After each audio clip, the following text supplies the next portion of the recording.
Dawati ka tumakder tayo kakabsat, katlukibon tayo di Biblia tayo, ti Psalms chapter 1.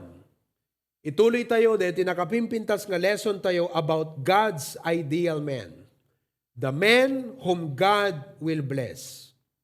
Datayo nga parents, alaan nyo dayto eh. Ket napintas nga ulit-ulitan tayo nga i-devotion kadigiti anak tayo. Aging gana nga agbalin nga conviction wenno isut panunot da ket isunto ti turungen da kakabsat. Ken isu iti aspiraran da nga pagbalinan iti panagbiag da. To be God's ideal man.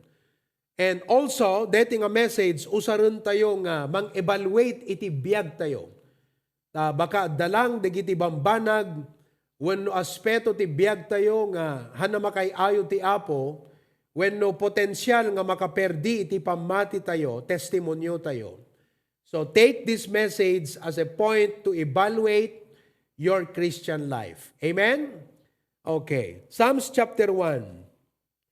Bendito ti tao asaan na magna ti patigmaan dagiti nadangkes. Wenno makipagtakder ti dalan dagiti managbasol. Wenno agtugaw iti tugaw dagiti managsabsabrak. Ngem ti pakaragsakan na adda ti linteg ti Apo. Ket ti linteg na imutektekan na ti aldaw ken rabii.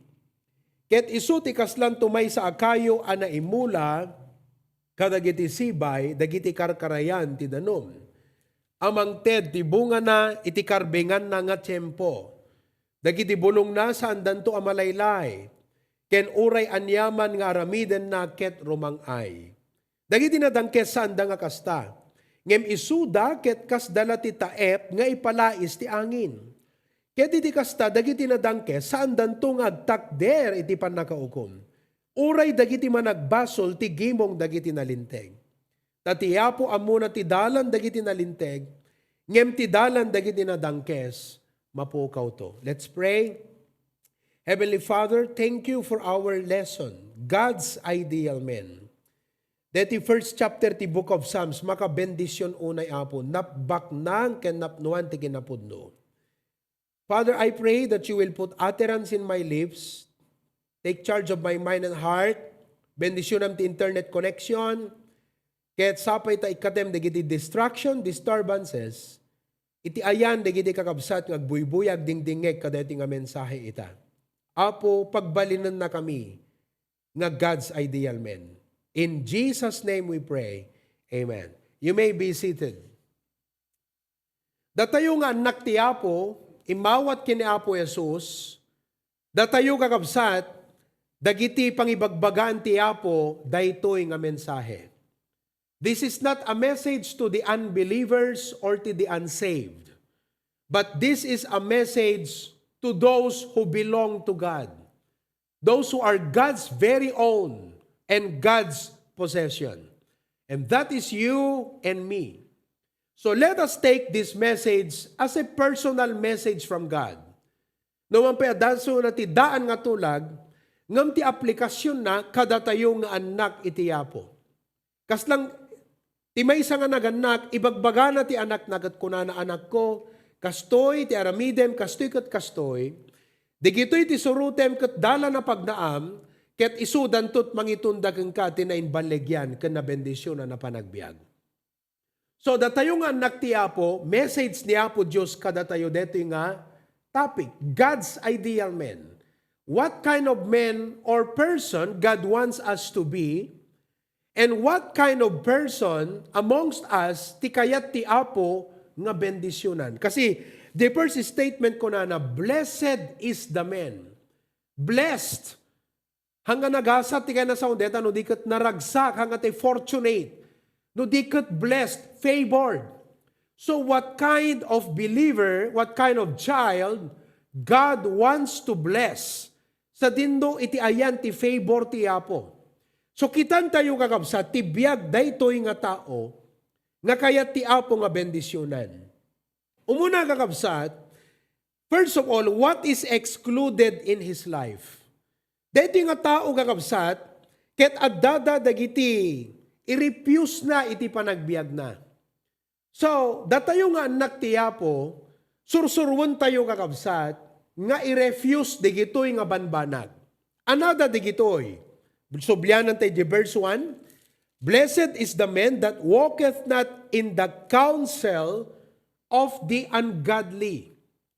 So ti umuna kakabsat, nga identifyan tayo, kan i-refuse tayo, tibiyag tayo kat ungodly counsel.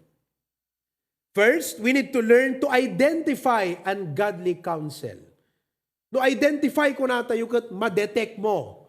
Nga data, nga counsel, awis, suggestion, idea, input, wenno information, hanga naggapo ka na po Diyos. Haan na ka nga iturong iti Diyos. Yadayo na ka iti yapo. Yadayo na ka iti panagtulnog mo iti yapo. So, ungodly counsel, no ma-detect mo nga kasta, kat daytang advice, yadayo na ka ti yapo, duron na ka ngagsalungasing iti yapo, as a Christian, as God's ideal man kunam. No. Uray pa'y tinaggapuan dayti nga tao kat kabagyak. Uray pa'y pagayam ko dayti nga tao. Uray pa'y respetarek dayti nga tao. Ngem gaputa ungodly dayti nga advice, I will not follow. Ungodly counsel. Ket, on the contrary kakabsat, ti dapat nga dinggan tayo, godly counsel. No counsel ko natin amin, advice. Anya trumbeng nga aramidam. So, we are caught in a problem, in a decision, or, we are thinking about the future or about our life, our family, our children.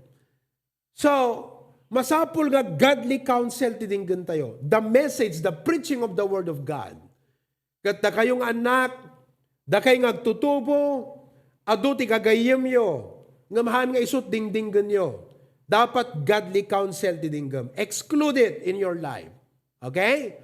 Number 2, kakabsat, nor standeth in the way of sinners. Dalan iti managbasol.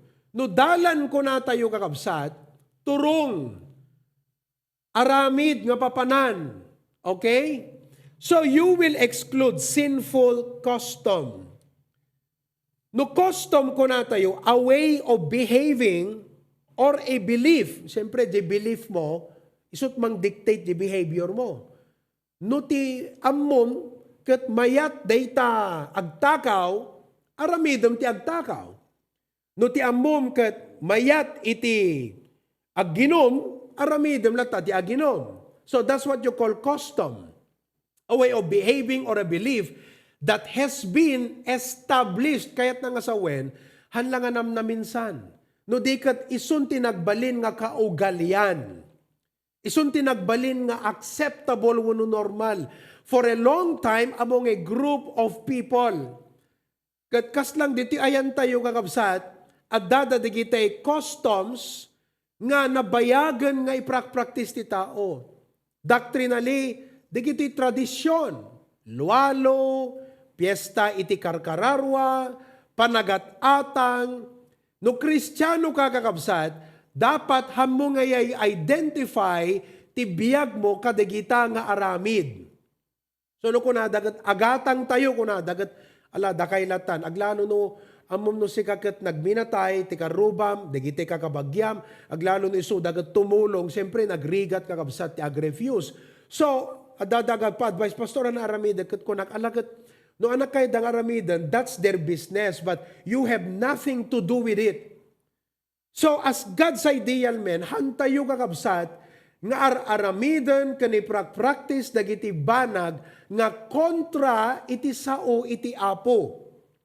Kontra iti pagayatan iti apo. Custom. Oo. Kat no kunada kas pagarigan, kat agiinom tayo, kunada nga kasta. Ala, dakaylatan kunam. O, di ba? Ket no kas pagarigan, ijay trabaho, agiinom tayo, kunada nga kastaging kagat adakat jay. Alakat soft drinks kanyak because I'm a Christian. So you do not conform, you do not identify, you make sure that you are not identified with sinful customs. O, nakita yung kabsat? With sinners, kunana, nor standeth in the way. He was talking about the way. aramid, practice, activities, dagiti managbasol. We are surrounded by sinners, dagiti kabagyan tayo kakabsat, kat siyempre unsaved, friends tayo unsaved, but we should not participate. We should not have anything to do with those sinful practices. We must retreat from the wrong direction. Kung natin pagsasaw, a retreat from the wrong direction is the only wise move in the right direction. Okay? May katlo. Not only that, but the verse says, nor sitteth, makitugaw. So, dito muna kakabsat kat counsel. Di may kadwa practices. Dito itatan kat group. Di jay pakikadkadwaam. Nor sitteth in the seat of the scornful. Dito nga pa nakitugaw kakabsat is to meet, to agree. Kala dito, let us sit, no kunadaging ka, kana so pagsasaritaan tayo man. So, hanggang nga makitugtugaw, nga makisarsarita, kadagiti tao nga ti pagsasaritaan na kakabsat, kat deta is scorn. So, you do not sit and talk with people who scorn, mockers, and rebellious offenders against God. Anaramidam, pumanaw ka no kwa. Adaywam. Okay? Scorners are those who are experts at sneering and joking about sacred things. Siyempre, no, dumapati ta social media, kaka-scroll mo, makita mo kakabsat, nakatadod ta. So, no makakita ka, siyempre, makurious ka, ay dapat skipam di kitang kakabsat.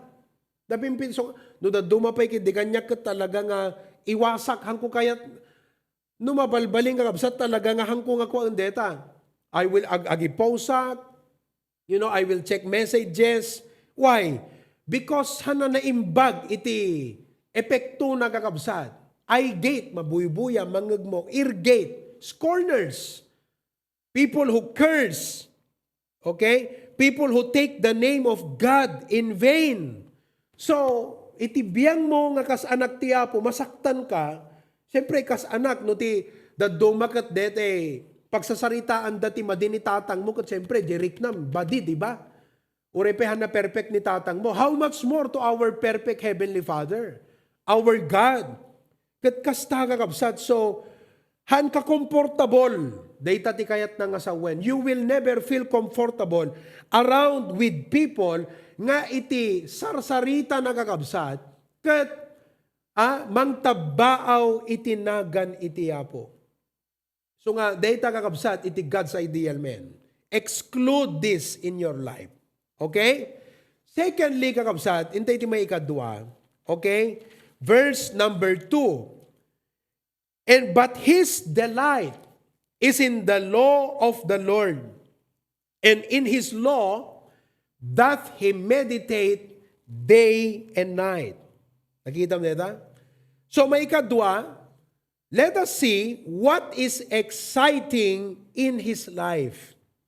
What is exciting in his life?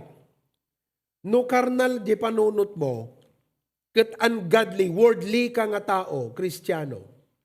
Kunam no kwagat, Apo, no adaywak, di gito'y nga kadkadwa, gaputa, kasjay ti pa nagsarsarita da. No hangkon nga dinggan, di gito'y suggestion ti tao kanya, kuno kastoy. Di anan to lang, hanak to naragsaga na.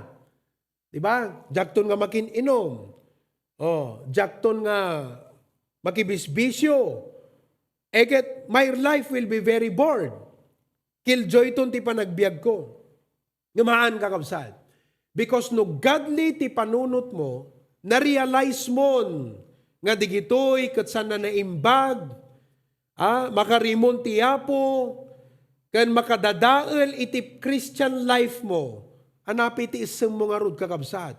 Kat isugayam ti mangdadal ti Christian life mo. So, hamon nga isaman, kat biru ko mon kakabsat, dahito'y kunana ti verse 2, his delight is in the law of the Lord. Let us all say that together. Law of the Lord. Everybody say that. Law of the Lord. Now, God created and gave two laws. Duha nga lindig. Umuna, dedi ko natin nga natural law. The natural law, makita yu deta iti creation ni Apo Diyos. At the natural law, example, sowing and reaping is a natural law. It's a law of nature. So, no maawatam, data nga nature, it gives you wisdom how to conduct yourself so that agbalegi ka ta adagayam time of sowing at the time of reaping. So, i-timing mo. That's what you call law of nature. Another law of nature, gravity. So, everything that goes up, goes down. Di ba? No umuli ka, tumapwag ka, matnag ka. So, doon ko nam, ay nakumulita fifth floor, tumapwag ka, agad maperdi ka. So, understanding of the law of nature gives you wisdom and helps you exercise proper judgment and decision with life. Okay? So nga, mapangkaagbasa, agadal katmat, English, tadi jay makatulong king ka, nga understand iti environment mo. That's what you call law of nature. Masursurom nga diskartyan ti panagbiag. Because maawatam ti panagtaray iti nature nga makuna. Di ba? Kas lang kumano baybay, nga pela sumalog kakabsat no permit dawulnan. Ikat no makita nga na dawulan, common sense ko na, agat anak mapan sumalog na, at nakadawdawul. You know what is nature, the law of nature. Okay? God created that, and so we learn and understand what nature is. However, napimpintas man ang dayto nga inted ti Apo kakabsat, iso deti law of God, deti Biblia. The Bible, which is God's spiritual law. Spiritual because it talks about our faith, our practice, our perspective and viewpoint as believers of Christ. Okay? Kat no ideal men na kanti Apo, na-realize mo nga, daywan, di kita muna nga banag, dayto nga ruden ti agbalin, nga sapsapulen tayon. Exciting. The word exciting is causing great enthusiasm and eagerness. So excited ka nga, mga mo mangbasa ti Biblia, mangadal, agpa-disciple ka, tapno maamam kakabsat. The word is meditate. But his delight is in the law of the Lord, and in his law doth he meditate. Tiket na nga sa deta meditate kakabsat, imutagtagam. Dua nga ba nagtimakita tayo? A, he meditates on God's word passionately. No, passionately ko na, inclined kan. So no hang ka-inclined nagbasbasa ti Biblia, sa bali ti inclination mo, karnal. Agar ariking ka, dayjay na inlasagan, wano sinful nature mo nga managbasol. Which is, ti inclination na, di kita'y ungodly counsel. Ti sapsapulan na, aramid ti managbasol. Ti gusto na nga kadkadwa, di kita'y managsabsabrak. Wano mang tabtabaw ti Apo. No agar ariking kan, di sinful nature. Di giant ti sapulem. Ngem no agariking ka, di na spiritual nga nature. Okay? Di godly mind. Awan isamon ka di gijay. No dikat deti Biblia iti sapsapulem. No ti bigate nakariing ka, alamon ti Biblia, ti daily bread mo ag devotion kan. Checkam tumutan, deti impose ko, kat alaam di insight, isermon. Siyempre, adalem. Imutek-tekamon. So, you are passionate. Okay? Hamumadmadlaw ti oras, no daduma kakabsat, pagin inanaam, alam ta Bibliam, uno alam ta cellphone mo, i-play di YouTube, dinggam di Proverbs, KJV, i-type mo, kat pagin inanaam, palgrel relaxam, ding-dinggam di Proverbs, kasi kayat mo nga di, kaungam kakabsat, ding-dinggem nga imutmutek-tekam, iti sasao iti Apo. Kasta kakabsat, iti habit, iti God's ideal man. Meditate. Now, secondly, he meditates on God's word practically. No practical, you practice it. The word meditation is speaking to yourself about the instruction of God. So, ti meditate kakabsat, kasarsaritam tabagim, okay, may papan iti sa utiyapo. Nakita yun dito? You're talking to yourself about the Word of God. Kalati arig na kumagat madamdama. Agit idaka, kasarsaritam ti bagim. Nagpaiso aya, usto mo ti imbaga ni pastor, usto ti in-preach na. So you're actually talking to yourself about the Word of God. Wherein, DJ pa nag-meditate mo kakabsat, i-apply mo ijay bagim. I-apply mo no kasano nga i-practice mo. That's why, meditate on God's Word practically. The illustration na deta meditate kakabsat kat deta inuang agarab. Uno baka. Katuno agtugaw, agngati-ngaten kakabsat, alan na jay anag. DJ inarab na, isong agat-ngatingat. Okay?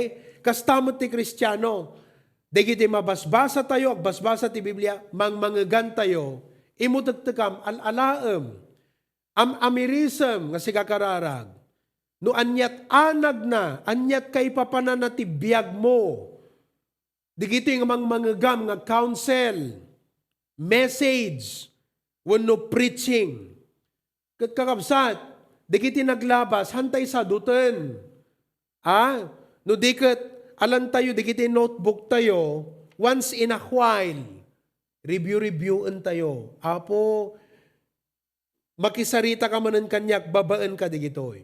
So, you become saturated, you form a conviction, you begin to form your stand or principle, and you are convinced, kadigitoy, nga prinsipyo kan linteg iti apo.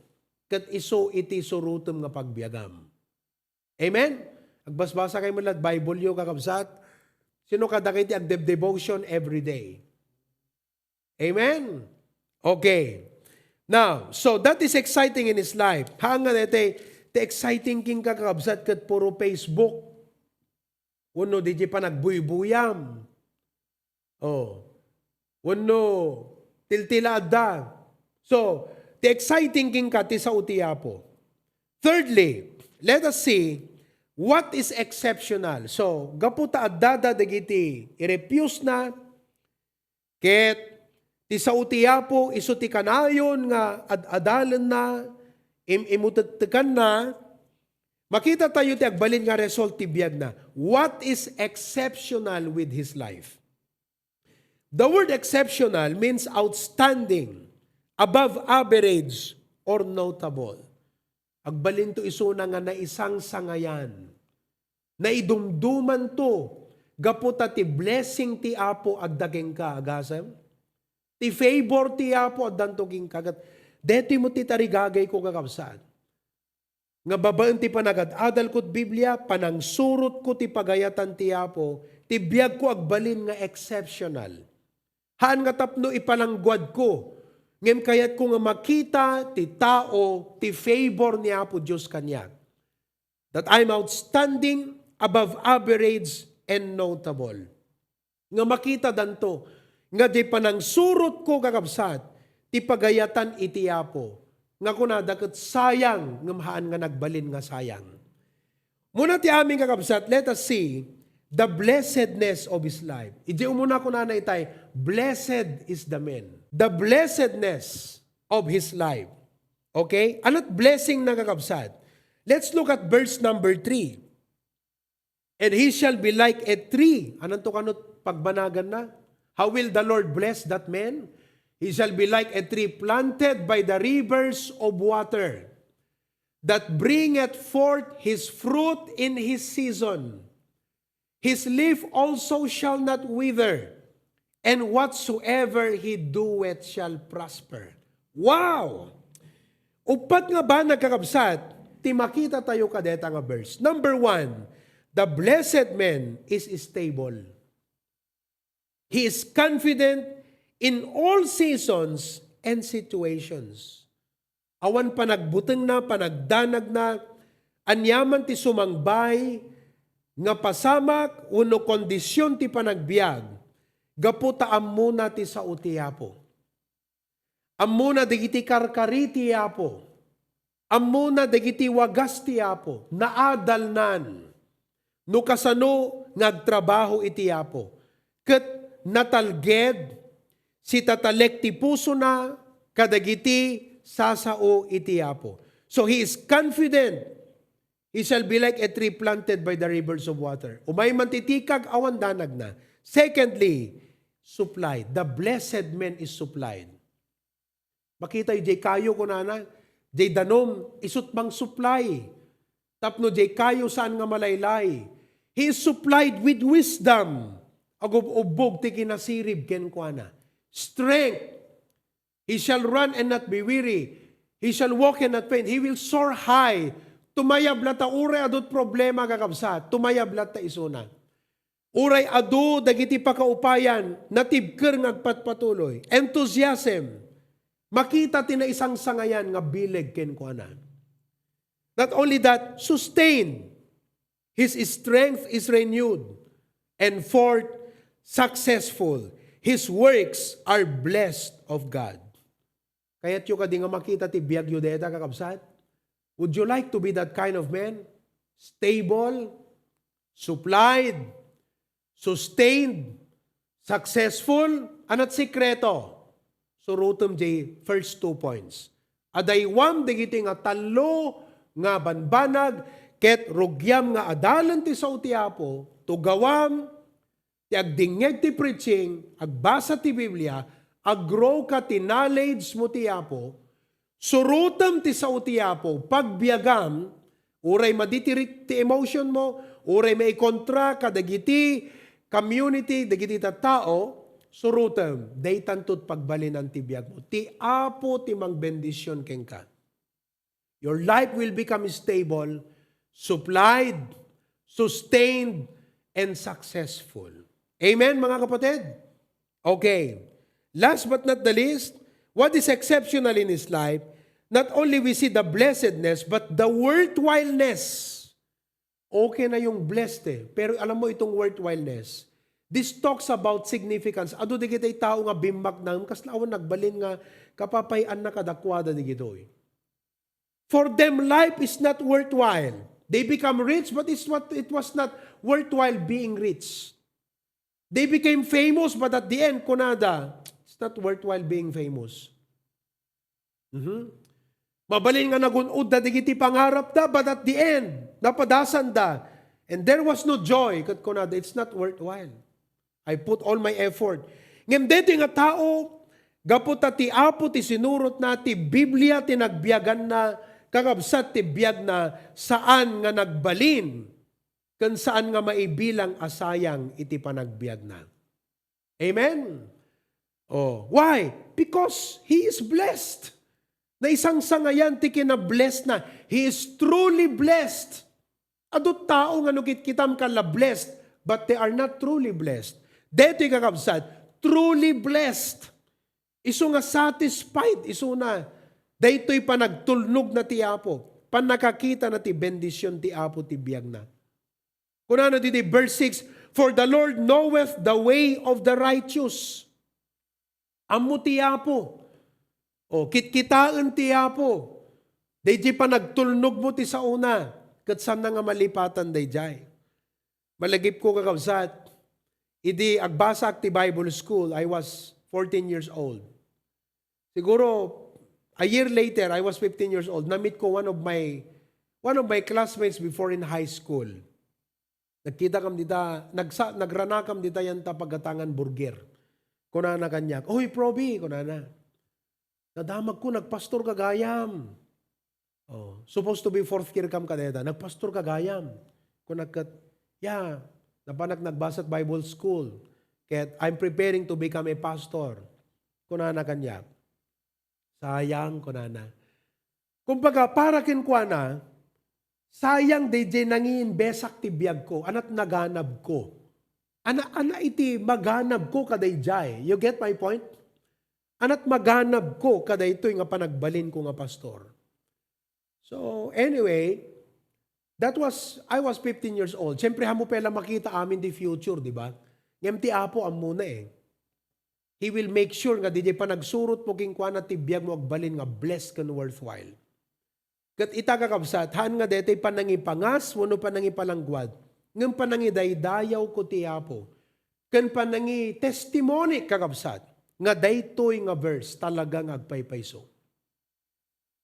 Urehan ko ibaga, agpaypayso dayjay ngem tibiyag ko na panagnagak ti kinagpayswan na, kat dayta ti dapat met kada kayo kakabsat, mapanagnagan nyo nga dayto nga verse, pudno yan tabiyag mo. May prove mo tumat, may testimony kat kunam. Pudno ti Psalms chapter 1 kunam. Kat maibagak, pudno ti Psalms chapter 1. Kasi, alakat, may praise ko ti Apo iti, ado nga blessings kakabsat. Ang ko dinawat ti Apo, nga kunak, Lord, no agtulnog agpasturak, kayat ko nga, mapadasak tumot ti mapan kadigiti countries. For me, diyan mo kadakay kakabsat, maybe it's not your passion ti mapan makapasyar kadigiti different countries, but for me, it means a lot to me as a pastor, as an individual, nga napadasak mo't kakabsat digito. By the grace of God. Hangko kinungko na ti Apo, idi Lord, sana I can go to 10 countries. Kasi makabasyarak met. Ngem gaputi pa nagtulnog ko ti Apo. Jaklem pagpagarup kakabsat. Nairano dak ka day pa nagtulnog ko ti Apo. Napadasak di giti nga luglugar. Napadasak iti US, detat imuna. US kakabsat. Imuna nga naglapagami idikat dita South Korea, Cyrus. Then iti Japan. Napadasak napan di US iti 2002. Gaputa, siyempre, agbasbasak ti ginapastor, intulikot nag-high school, at dati National Student Convention every year. Kat napadasak kakabsat iti na-qualify nga mapan Amerika. So napanag di Amerika with my dad. And then, napadasak kakabsat iti Hong Kong, Macau, anapay, Singapore, Cambodia, Vietnam, Thailand, anapay, Middle East, ano umanay, dati ramay kun kakabsat. Well, I'm not saying nga digito ikat isut pagbalinan tayo nga goals ti panagbiag nga all these things shall be added unto you. Seek ye first the kingdom of God. All in His righteousness. All these things. So may bagak ka na sayang di pa nagtulnog ko ti Apo. Why? Because of the blessings that follows later on. Second, worthwhile. Apay nga worthwhile, not only because makitam nga may bagam nga na yung baglangan nung nagtulnog at ti Apo. May isa dayjay. Ngayon hala di jay kakabsat. Tunumapantay sa jelangit at the reward nga awatan tayo. When we stand on the judgment of the Lord, the Bema judgment, we will receive the reward. Because we have followed His word, we did His work, and we followed His will in our life.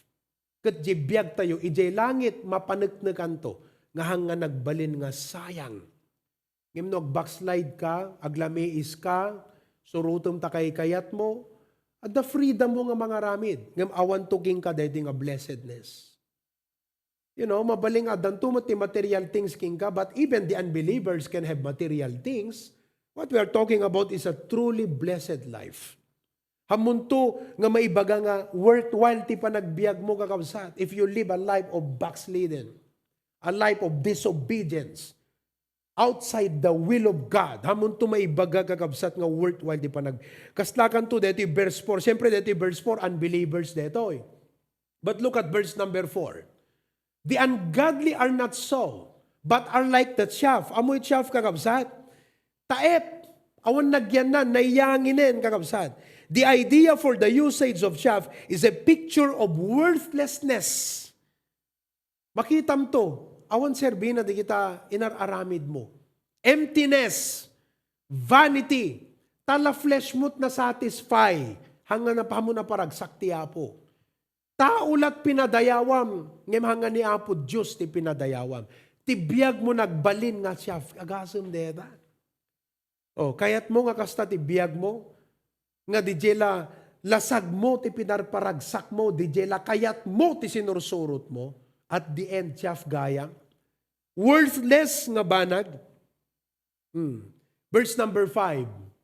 Verse number 5. Therefore, the ungodly shall not stand in the judgment, nor sinners. Handan to agtakder di pagtakderan tayo di langit, di sangwon tayo nga bema judgment. Awan dan to jay, at dadan to di impyerno. You see that? Ngam datayo nga anak tiyapo, agtakder tayo to ijay. Kat dito pa nagbiag tayo nga kas anak tiyapo. Gunggunaan to tiyapo sa di langit. We will be rewarded in heaven. So kay ti dayti nga rabi kakabsat, amirism iti biyag mo. Kat kunam Lord, no sikakat madamang aglamlamiis, it's about time ngagbabawi at kunam apo, ibabawik deto nga pagturungan ti biyag ko. It's not yet too late to change the course of my life. Sumurutak apo ti pagayatan. I'd like to talk to you especially kadagay nga young people. Gaputa alisto kayo nga mayangin, mayayos. Ti trend, not only the trend, but even your own feelings. Surutam dati nga God's ideal man. Dati nga naganak kasarita tayo, digiti anak tayo. I-explikar tayo kadakwada dati nga banan. Ipakita tayo kadakwada ti panagbiag. Life is very short. And as God's children, let us guide them to live a blessed and truly blessed life. And to live a life that is worthwhile and worth living for, pleasing in the eyes of God. Kakabsat, nakapimpintas dito nga verse. Sapay ko takas kanyak, may panagpuntukot ko nam, you know what? Agpaiso, that is Psalms chapter 1. I have seen this personally in my life. You know, blessed and worthwhile. Amen? To God be the glory. Agkararag tayo. Lord, thank you for the message tonight. Kat deta ti commitment ti puso miya po. Nga once and for all, we want to be God's ideal man. A man whom you can count on, a man whom you can use, and whom you can bless. Bendisyon ng Apo, dagiti amin ang kakabsat, as we have reflected on the message tonight. Kat no dada dagiti, mga advice kada kaming ungodly. This is a warning to us, nga isot dingdinggan mi Apo. And Lord, I pray that everyone will be passionate with your word. Kat makita minto nga experience deti blessing mo Apo. Salamat Lord. Kadigiti amin nga dimngeg kat mangipangag kadayti nga mensahe. Amok Apo di dando pagbabawyan. Nga sinurot daytoy nga mensahe nga naggapukan ka. Dismiss us with your blessings tonight. Kating kami pa nagturog na samit, dahiti pa nagturog mi gapo ka dahiti nangaganmi nga mensahe. Bless us, Lord. Bless our young people, our children. In Jesus' name we pray. All of God's people say, Amen and Amen.